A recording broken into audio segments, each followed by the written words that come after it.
విజయ రంగారావు గారు ఉన్నారు మైనింగ్ శాఖ మంత్రిగా. మరి అడ్డగోలుగా పర్మిషన్స్ లేకుండా మీకు 330 క్వారీలు ఉంటాయి. దాంట్లో ఎన్నిటికీ మీకు పర్మిషన్స్ ఉన్నాయి?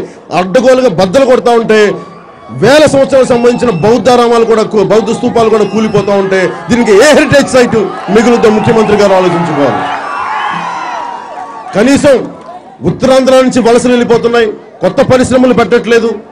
ఏదనంటే కూర్చోబెట్టి మనకున్న 3 గ్రామాల నుంచి 10,000 ఎకరాల పైన సేకరించారు, పరిశ్రమలు వస్తాయని చెప్పి.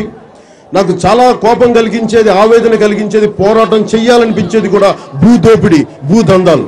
పరిశ్రమలు పెడతాం, ఇంతమంది నిరుద్యోగ యువతకి మేము ఉద్యోగాలు ఇస్తాం, ఉపాధి అవకాశాలు కల్పిస్తామని చెప్పి 10,000 ఎకరాలు సేకరించి అది ప్రభుత్వం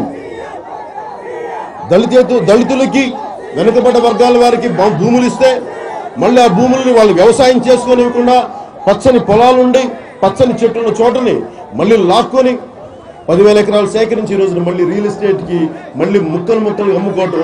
ఇది ఎవడ బుసం మీద ఇష్టం చేసుకుంటే చూస్తూ కూర్చుంటామా? ఇది తెలుగుదేశం పార్టీ సొత్తు, ఇది దేశం సొత్తు, ప్రజల సొత్తు, సమాజం తాలూకు సొత్తు. ముఖ్యమంత్రి గారు కూడా అర్థం చేసుకోవాల్సింది, ప్రతి శాసనసభ్యుడు పీలా గోవిందరావు గారితో సహా అర్థం చేసుకోవాల్సింది, ఇది మీ సొత్తు కాదు, ప్రజల సొత్తు, ఉత్తరాంధ్ర సొత్తు, దేశం సొత్తు.